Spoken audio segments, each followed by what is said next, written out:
Hi good morning. चलिए अब हम आगे मैट्रिक्स में देखते हैं। लास्ट लेक्चर में मैंने आप सभी को टाइप्स ऑफ मैट्रिक्स के बारे में पढ़ाया था, जिसमें हम दो टाइप के मैट्रिक्स को देखे थे, रो मैट्रिक्स और कॉलम मैट्रिक्स। थर्ड है हमारा स्क्वायर मैट्रिक्स। स्क्वायर मैट्रिक्स का हिंदी होता है वर्ग अवयव। स्क्वायर मैट्रिक्स क्या होता है?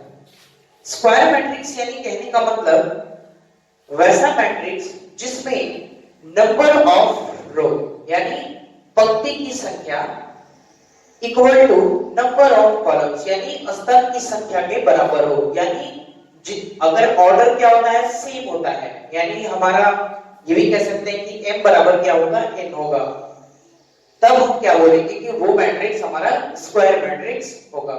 ठीक है, एग्जांपल में देख सकते हैं हम कि अगर इसमें हम देखें तो हमारा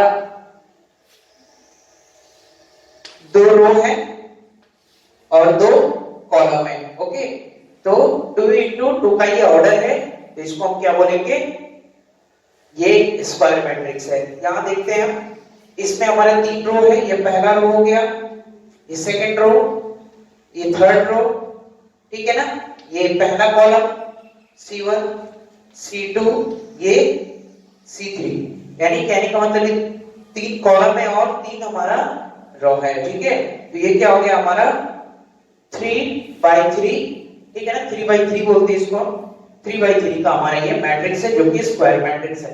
स्क्वायर मैट्रिक्स तभी होगा जब number of row equal to the number of columns, यानी रो की संख्या और कॉलम की संख्या दोनों बराबर होगी। तो अगर इसके हम फॉर्मेट को ये भी देख सकते हैं, ऐसे लिख सकते हैं, जब हम किसी भी कॉम्पैक्ट फॉर्म को देखे थे मैट्रिक्स का, तो हम यहाँ पर m into n लिखते थे, लेकिन यहाँ पर क्या लिख सकते हैं, m by m यानी m लिख सकते हैं, या फिर हम m into n भी लिख सकते हैं। हालांकि ये इसको into नहीं by पढ़ते हैं। ओके, ये चीज आप ध्यान में रखेंगे, 2/2 का मैट्रिक्स बोलेंगे, इसको 3/3 का मैट्रिक्स बोलेंगे। ठीक है, तो ये चीजें ध्यान रखेंगे, ये स्क्वायर मैट्रिक्स है। आगे देखते हैं हम। चलिए, तो अब हम देखते हैं डायगोनल मैट्रिक्स। डायगोनल मैट्रिक्स के पहले हम डायगोनल की टर्मिनोलॉजी को समझेंगे कि डायगोनल क्या होता है। डायगोनल मतलब होता है विकर्ण। क्या होता है? विकर्ण। हम देखें कि जब भी कोई स्क्वायर या रेक्टेंगल हम लिखते थे तो ऐसे हम विकर्ण को डिनोट करते थे, ये हमारा विकर्ण होता था। आई बात समझ में? ये क्या होता था, हमारा विकर्ण होता था। जो लेफ्ट साइड से ऊपर की तरफ से नीचे आता है इसको हम बोलते हैं प्रिंसिपल डायगोनल यानी मुख्य विकर्ण। ठीक है ना, और ये इसका सेकेंडरी होता है, सेकेंडरी डायगोनल, यानी जो मैंने वर्ड से मार्क किया हुआ है, तो हम इसमें प्रिंसिपल डायगोनल की बात कर रहे हैं। ठीक है ना, जो लेफ्ट यानी अपर साइड से नीचे की तरफ जाएगा वैसे डायगोनल की बात करेंगे। तो विकर्ण अवयव क्या होता है? विकर्ण अवयव यानी कहने का मतलब वैसा स्क्वायर मैट्रिक्स जिसके विकर्ण यानी प्रिंसिपल जो हमारा डायगोनल है, यानी ये। ओके, आई बात समझ में ना? विकर्ण को छोड़कर बाकी सभी अवयव जो भी एलिमेंट्स होंगे, अगर वो शून्य हैं तो उसको हम क्या बोलेंगे, डायगोनल मैट्रिक्स। ओके, जैसे मैंने दिखा था कुछ एग्जांपल में कि एक मैट्रिक्स है, इसका ये प्रिंसिपल डायगोनल हुआ, ठीक है ना, तो ये 0 नहीं होना चाहिए। इसको छोड़ के बाकी सभी एलिमेंट्स अगर 0 है तो उसको हम क्या बोलेंगे कि वो हमारा डायगोनल मैट्रिक्स है। डायगोनल मैट्रिक्स की 2 केसेस हैं, यानी 2 शर्त है। वो क्या है? पहला कि स्क्वायर मैट्रिक्स होना चाहिए, पहला कि स्क्वायर मैट्रिक्स होना चाहिए, और दूसरा ये है कि विकर्ण यानी मुख्य विकर्ण जो है, यानी प्रिंसिपल डायगोनल को छोड़कर बाकी सभी एलिमेंट्स, देखिए ये डायगोनल है हमारा, ठीक है ना, इसको छोड़कर बाकी सारे एलिमेंट्स यहाँ पर क्या है, 0 0 है। देखिए रेड से मैंने मार्क किया है डायगोनल को, यहाँ भी देखिए ये 2 into 2 ऑर्डर का, यानी स्क्वायर मैट्रिक्स ही होगा। हम कभी भी 1 into 3, 2 into 3 या 3 into 1 इस तरह के मैट्रिक्स का डायगोनल मैट्रिक्स नहीं बना सकते हैं, क्योंकि उसके लिए स्क्वायर मैट्रिक्स का होना बहुत जरूरी है। तो ये चीज हम ध्यान में रखेंगे कि स्क्वायर मैट्रिक्स होगा, ठीक है ना, तभी हम डायगोनल की बात कर सकते हैं। ओके, और डायगोनल का जो दूसरा शर्त था वो क्या था कि हमारा मुख्य विकर्ण यानी प्रिंसिपल डायगोनल को छोड़कर बाकी जितने भी एलिमेंट्स होंगे वो क्या होंगे, अब हम इसकी कॉम्पैक्ट फॉर्मेट की बात करते हैं कि डायगोनल मैट्रिक्स का कॉम्पैक्ट फॉर्मेट क्या होता है वो देखिए। ए कोई मैट्रिक्स है ए आई जे, उसका एलिमेंट्स है, तो यहाँ पर m इंटू एम ऑर्डर लिखकर हमने क्या डिनोट किया इसके स्क्वायर मैट्रिक्स होने के लिए, ठीक है। फिर यहाँ पर लिखते हैं कि a i j equal to 0 for all, यानी सभी i not equal to j, यानी ए आई जे यानी i1 और j1 जो भी हमारा एलिमेंट्स होगा वो क्या होगा 0 होगा जब i और j बराबर ना हो, ठीक है। ओके, तो ये चीज आप ध्यान में रखेंगे। आगे देखते हैं, तो हम बात करते हैं फिफ्थ नंबर यानी स्केलर मैट्रिक्स। ये स्केलर मैट्रिक्स क्या होता है, हिंदी इसका होता है अदिश अवयव। तो अगर स्केलर मैट्रिक्स की बात करें तो scalar matrix is a part of a diagonal matrix. अभी हमने डायगोनल मैट्रिक्स देखा, यानी उसके डायगोनल को छोड़कर बाकी सारे एलिमेंट्स क्या थे हमारे 0 थे, यानी वो स्क्वायर मैट्रिक्स होगा। ये कंडीशन सब याद रखेंगे। तो विकर्ण अवयव यानी कहने का मतलब हमने देखा तो स्केलर मैट्रिक्स डायगोनल मैट्रिक्स यानी विकर्ण अवयव का ही एक पार्ट है, और उसमें थोड़ा सा चेंजेज है। वो क्या कि जो हमारा हमने देखा था कि जो हमारा डायगोनल होता था वो कुछ भी हो सकता था, और बाकी सारे एलिमेंट्स क्या होते थे हमारे 0 होते थे। लेकिन यहाँ पर डायगोनल जो होगा प्रिंसिपल डायगोनल, वो डायगोनल में जितने भी एलिमेंट्स आएंगे वो सभी के सभी क्या होंगे सेम होंगे। ओके, तो उसी को हम क्या बोलते हैं स्केलर मैट्रिक्स बोलते हैं। यानी हम देख सकते हैं कि एक विकर्ण अवयव यानी डायगोनल मैट्रिक्स अदिश अवयव यानी स्केलर मैट्रिक्स कहलाता है यदि इसके विकर्ण के अवयव समान होते हैं। जब उसके विकर्ण यानी डायगोनल के जो भी एलिमेंट्स होंगे अगर वो समान है और बाकी सभी एलिमेंट्स क्या होंगे 0 होंगे, तो उसको हम क्या बोलेंगे स्केलर मैट्रिक्स बोलेंगे। तो इसका एक कॉम्पैक्ट फॉर्म देखते हैं हम। a बराबर a i j n into n यानी स्क्वायर मैट्रिक्स है। ये चीजें याद रखेंगे। इन सभी का पहला कंडीशन ये है कि ये स्क्वायर मैट्रिक्स होने चाहिए, यानी number of rows equal to the number of column. Okay, where a i j equal to क्या होगा 0 होगा when i not equal to j, यानी हमारा वहां पर सेम नहीं होना चाहिए, ठीक है ना। तो बाकी सारे एलिमेंट्स क्या होंगे वो 0 होंगे, और जो सेम होंगे अगर ये आई अगर बराबर होंगे वहां पर i1 की और j1 जो हमारा स्तंभ होगा अगर वो बराबर होगा तो वहां पर k हमारा क्या होगा वो कांस्टेंट होगा, क्योंकि वो कांस्टेंट सेम आएगा। ओके, तो इसलिए मैंने उसको k लिखा है, k यहां पर क्या है कांस्टेंट है। हम देखते हैं कुछ एग्जांपल, जैसे एग्जांपल देखते हैं a यानी ये 1 by 1 ऑर्डर का हमारा स्केलर मैट्रिक्स है, देख सकते हैं 3nx में। तो बाकी सारे एलिमेंट्स तो नहीं, तो 1 by 1 में तो कुछ ज्यादा समझाना नहीं है। आते हैं हम इसमें, अब तक b जो हमारी एग्जांपल है, अगर b एक मैट्रिक्स है जिसमें -1 0 0 -1 हमने लिखा है, ये 2 into 2 यानी सबसे पहले क्या है स्क्वायर मैट्रिक्स है।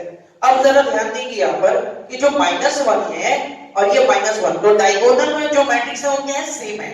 अगर यहाँ पर सपोज कीजिए कि 2 होता तो ये स्केलर मैट्रिक्स नहीं हो सकता, ये क्या होता फिर डायगोनल मैट्रिक्स होता। लेकिन अगर यहाँ पर -1 है, ओके यहाँ पर क्या है अगर -1 है तब ये क्या होगा हमारा डायगोनल सेम होगा, और इस केस में हम बोलेंगे कि जब डायगोनल सेम हो, ठीक है, तो हम क्या बोलेंगे उसको स्केलर मैट्रिक्स बोलते हैं, यानी अदिश अवयव बोलते हैं। चलिए आगे देखते हैं 6 नंबर। तो है हमारा 6 number identity matrix. Identity matrix क्या होता है, इसका हिंदी होता है तत्सम यानी इकाई अवयव। वैसा स्क्वायर मैट्रिक्स जिसके विकर्ण यानी डायगोनल के सभी एलिमेंट्स अगर 1 हो, ठीक है ना, it is also part of a scalar matrix. Identity matrix हमारा स्केलर मैट्रिक्स का ही पार्ट है, यानी वहां पर जो हम देख रहे थे अभी मैंने आपको बताया कि स्केलर मैट्रिक्स वो होता है जिसके सारे एलिमेंट्स क्या हो 0 हो, डायगोनल को छोड़कर, और डायगोनल क्या होना चाहिए सेम होना चाहिए। तो अगर डायगोनल 1 हो, ठीक है ना, तो एक कैटेगरी बनाएंगे अगर सिर्फ 1 हो डायगोनल में तो उसको हम लोग बोलते हैं आइडेंटिटी मैट्रिक्स, ठीक है। एग्जांपल में हम देखते हैं यहाँ पर कि अगर इसको हम I से डिनोट करते हैं, पहले देख लीजिए कि आइडेंटिटी मैट्रिक्स को I से डिनोट करते हैं, और ये थोड़ा इंपॉर्टेंट इसलिए है क्योंकि ये बहुत सारे इससे क्वेश्चन से रिलेटेड है, ठीक है ना। तो उसको देखते हैं हम आइडेंटिटी मैट्रिक्स को। एग्जांपल्स में देखते हैं अगर I1 अगर एक ऑर्डर का यानी 1 by 1 ऑर्डर का अगर कोई हमारा आइडेंटिटी मैट्रिक्स है तो सिर्फ 1 हो जाएगा। 2 into 2 ऑर्डर तो I2 से डिनोट कर सकते हैं, this 2 is denote is order, ठीक है। क्या डिनोट करता है इट्स ऑर्डर, ऑर्डर को डिनोट कर रहा है आइडेंटिटी मैट्रिक्स का ऑर्डर। तो यहाँ पर देखते हैं कि डायगोनल क्या है, सिर्फ और सिर्फ 1, ये 1 ही रहेगा। ओके, आइडेंटिटी कहने का मतलब ये होता है एक, ठीक है। तो अगर एक हो कभी भी, यहाँ पे डायगोनल देखते हैं, ये 3x3 ऑर्डर का हमारा डायगोनल है। यहाँ पर डायगोनल देख लेते क्या है, 1 1 1, डायगोनल सेम होगा। स्केलर मैट्रिक्स में क्या था कि सेम होगा, यानी ये आइडेंटिटी मैट्रिक्स हमारा स्केलर मैट्रिक्स भी है, लेकिन स्केलर मैट्रिक्स में यहाँ पर 2 भी हो सकता है। तो सभी स्केलर मैट्रिक्स आइडेंटिटी मैट्रिक्स नहीं हो सकते, लेकिन आइडेंटिटी मैट्रिक्स स्केलर मैट्रिक्स है, ये चीजें याद रखेंगे आप। इसका अगर कॉम्पैक्ट फॉर्मेट देखें आप, तो aij, ठीक है ना, ये हमारे एलिमेंट्स को डिनोट करता है, स्क्वायर मैट्रिक्स है, ठीक है। वेयर aij 1 होगा, तब जब i बराबर j, यानी हमारा रो और कॉलम जब बराबर होगा तो वहां पर हम क्या होगा, 1 लिखेंगे एलिमेंट्स की संख्या में, ठीक है, नंबर ऑफ एलिमेंट्स को रिप्रेजेंट करना हो। और aij 0 होगा, यानी बाकी सभी एलिमेंट्स क्या होंगे, 0 होंगे। कब, जब i not equal to j, यानी i वा हमारा जो पंक्ति होगा और j वा स्तंभ होगा, जब बराबर ना हो तो वहां पर 0 होगा, और अगर बराबर हो तो वहां पर 1 होगा, ठीक है। ये चीजें आप याद रखेंगे आइडेंटिटी मैट्रिक्स को, ठीक है। ध्यान से थोड़ा इसको देखेंगे क्योंकि इससे बहुत सारे क्वेश्चंस हैं। ओके, चलिए आगे बढ़ते हैं हम। तो अब बात करते हैं हम सेवेंथ, जीरो मैट्रिक्स, यानी शून्य अवयव या रिक्त अवयव इसको हिंदी में बोलते हैं। वैसा मैट्रिक्स जिसके सारे एलिमेंट्स 0 हो, ठीक है ना, तो उसको हम क्या बोलेंगे, जीरो मैट्रिक्स या फिर नल मैट्रिक्स भी बोलते हैं। इसे O से डिनोट किया जाता है, ये देख सकते हैं एग्जांपल, जितने भी एलिमेंट्स होंगे वो सब क्या होंगे, 0 0 होंगे। तो ये सब क्या है, 0, ये O एक मैट्रिक्स है, इसके सारे एलिमेंट्स क्या हमारे 0 0 हैं। एक मैट्रिक्स, इसके भी एलिमेंट्स 0 हैं। B मैट्रिक्स, इसके सारे एलिमेंट्स क्या है, 0 है। इन सभी को क्या बोलेंगे हम, जीरो मैट्रिक्स या फिर नल मैट्रिक्स भी बोलते हैं। चलिए, तो अब हम बात करते हैं इक्विलिटी ऑफ मैट्रिक्स। ये बहुत ही इंपॉर्टेंट है हमारा, ठीक है, क्योंकि अब हम कुछ क्वेश्चंस करेंगे जिसमें इक्वालिटी के बारे में जानकारी होना बहुत जरूरी है। तो इक्विलिटी ऑफ मैट्रिक्स मतलब होता है अवयवों की समानता, यानी दो अवयवों में क्या समानताएं होती हैं, क्या इक्वालिटी होती है, कब वो इक्वल होंगे, क्योंकि इक्वल होंगे तभी हम उसको सॉल्व कर सकते हैं, ठीक है। क्योंकि मैट्रिक्स में हम सिर्फ एक अरेंज करके लिखते हैं, हम उसको अंदर सॉल्व नहीं कर सकते। अंदर सॉल्व करने के लिए डिटर्मिनेंट, जो डिटर्मिनेंट हमारा चैप्टर है उसमें हम अंदर किसी भी मैट्रिक्स के अंदर ही किसी को सॉल्व कर सकते हैं, तो वो वहां सॉल्व करते हैं हम डिटर्मिनेंट में, मैट्रिक्स में सॉल्व नहीं करते हैं। तो मैट्रिक्स में क्वेश्चंस को करने के लिए हमें इक्विलिटी के बारे में जानना बहुत जरूरी है, मैट्रिक्स इक्विलिटी को। तो चलिए देखते हैं। सबसे पहले हम लेट टू मैट्रिक्स, हम दो मैट्रिक्स लेते हैं, ये एक मैट्रिक्स है और बी एक मैट्रिक्स है, ठीक है। अगर ये इक्विलिटी को फॉलो करते हैं तो उसके लिए दो कंडीशंस है। पहला कंडीशन क्या है, पहला कंडीशन है हमारा कि ऑर्डर सेम होना चाहिए, यानी जो कोटि होगी, कोटि, ठीक है, वो क्या होना चाहिए, सेम होना चाहिए। ओके, अगर कोटि ऑर्डर हमारा सेम नहीं होगा तो कभी भी वो इक्वल नहीं हो सकते हैं, यानी उनमें कोई इक्वालिटी नहीं हो सकती है। दूसरा कंडीशन ये कहता है कि अगर ऑर्डर सेम है, ठीक है ना, ऑर्डर सेम है तो ए का जो भी एलिमेंट्स होगा, ठीक है ना, बी के संगत एलिमेंट्स है, यानी जो उस मतलब उसी के स्थान पर सेम प्लेस्ड पे वहां पर दूसरे मैट्रिक्स में हो, तो उसके लिए वो क्या होगा, दोनों एक दूसरे के बराबर होंगे। जैसे ए आई से बराबर क्या होगा, बी आई से। ओके, यानी ए वन वन अगर हम एलिमेंट्स पे लेते हैं तो बी में हम क्या लेंगे, बी वन वन एलिमेंट्स, और ये दोनों एलिमेंट्स क्या होंगे, एक दूसरे के बराबर होंगे। कब होंगे, जब ऑर्डर सेम हो, ठीक है। तो कुछ एग्जांपल्स हम यहाँ पर लेते हैं, एग्जांपल्स के थ्रू उसको और बेटर तरीके से हम समझ सकते हैं। सपोज करते हैं कि मैंने ये लिखा आपको कि ए एक मैट्रिक्स है 1 2 3 4 और बी एक मैट्रिक्स है, मैंने लिखा 2 3 1, मैंने लिखा यहाँ पर दो मैट्रिक्स को। तो क्या ये दोनों कभी इक्वल हो सकते हैं क्या? तो पहले हम ऑर्डर देखते हैं। इसका ऑर्डर क्या है 2 into 2 और इसका ऑर्डर क्या है हमारा 1 into 3, ठीक है ना। इसमें कितने रो है, 1 रो और कॉलम कितने हैं, 3 है, तो 1 into 3 हो गया। तो ये कभी भी सेम नहीं हो सकते क्योंकि यहाँ पर ऑर्डर क्या हो गया हमारा, डिफरेंट हो गया। ओके, तो इसमें कोई इक्वालिटी नहीं हो सकती है, ठीक। अगर इक्वालिटी होगी तो वहां पर संगत एलिमेंट्स क्या होंगे, बराबर होंगे। जैसे मैं दिखाता हूं आपको कि अगर ए एक मैट्रिक्स मैंने लिया A11 A12 A21 A22, ठीक है, और मैंने एक B मैट्रिक्स लिया, B11, B12, B21, B22, तो मैंने यहाँ पर एक मैट्रिक्स लिया। तो अब अगर इसका ऑर्डर देखते हैं हम यहाँ पर, तो 2 into 2 और इसका भी ऑर्डर 2 into 2 है। तो यहाँ पर ये दोनों में इक्वालिटी, और अगर इक्वालिटी है तो हमारा जो सेकंड कंडीशन क्या कहता था कि दोनों के जो संगत एलिमेंट्स होंगे वो क्या होंगे, एक दूसरे के बराबर होंगे, यानी A11 बराबर क्या होगा हमारा B11, A21 बराबर क्या होगा B21, A12 बराबर क्या होगा B12, A22 बराबर क्या होगा B22। ये इक्वालिटी है और इससे बहुत सारे हम क्वेश्चंस आगे सॉल्व करेंगे, ठीक है। अब मैं आपको एक अलग तरह के क्वेश्चंस के बारे में बताता हूं कि हम कैसे मैट्रिक्स बनाते हैं, ठीक है ना। अगर हमारे पास एक इक्वेशन दिया होगा तो कैसे मैट्रिक्स बनाते हैं हम उस पर चर्चा करेंगे। चलिए देखिए, तो अब हम देखते हैं कुछ क्वेश्चंस। हमारा क्वेश्चंस ये होगा कि मैट्रिक्स बनाइए, ठीक है ना। मैट्रिक्सेस को आपको बनाना है डिफरेंट ऑर्डर्स में, और हमारे पास एक इक्वेशन दिया रहेगा और उसमें हम उस फॉर्मेट को, मतलब उसके जो कॉम्पैक्ट फॉर्मेट था उसको जो डिस्क्राइब करके लिखते थे उसके थ्रू हम क्या करेंगे, मैट्रिक्स को बनाएंगे।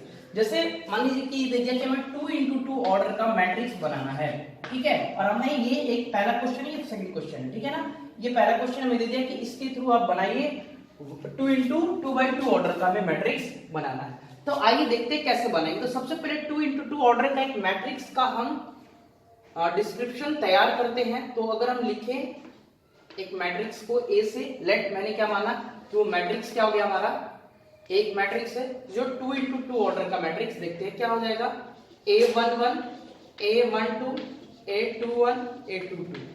ये हमारा क्या है, 2 into 2 ऑर्डर का मैट्रिक्स है जिसमें 2 रो और 2 कॉलम है। क्या हम आगे इसको लिख सकते हैं क्या, A13, A23 नहीं लिख सकते, क्यों, क्योंकि यहाँ पर सिर्फ हमें 2 into 2 ऑर्डर का कह रहा है। ये चीजें आप ध्यान में रखेंगे, अगर जितने ऑर्डर का कह रहा है तो हम उतने ही ऑर्डर का बनाएंगे, ठीक है। ये एक ऐसे फॉर्मेट बना देने से क्या होगा ना कि आपको डिस्क्रिप्टिव और बेसिक लेवल पे आपको क्वेश्चन बनाने में दिक्कत नहीं होगी, ठीक है ना। जब आप धीरे से आपको एक्सपीरियंस हो जाए, जब आप पूरे कॉन्सेप्ट को समझ जाए, तो आप डायरेक्टली वहां पर वैल्यू करके फाइंड आउट कर सकते हैं और निकाल के लिख सकते हैं, तब आपको ये चार्ट बनाने की जरूरत नहीं है। बट अभी बेसिक लेवल पे है तो अभी आप इसको ये चार्ट जरूर बनाइए, ठीक है। अगर आप बोर्ड्स की प्रिपरेशंस में है तो आप बिल्कुल ये फॉर्मेट बनाकर ही उसको लिखें ताकि आपको आसानी से आ जाए। तो Aij हमारा क्या है, I plus j है, ठीक है। यानी जो हमारा पहला क्वेश्चन इसको हम सॉल्व करते हैं यहाँ पर, ओके। तो देखिए अगर हम A11 निकालते हैं, ठीक है, सबसे पहले A11, तो I की जगह पर क्या लिखेंगे 1, J की जगह पर 1, तो क्या हो गया हमारा 2। यानी यहाँ पर हम क्या लिख सकते हैं, 2 लिख सकते हैं ना A11 की जगह पर। सेम उसी तरह A12 हमें निकालना है, क्या आ जाएगा, I की जगह पर 1, J की जगह पर 2, कितना आ जाएगा 3।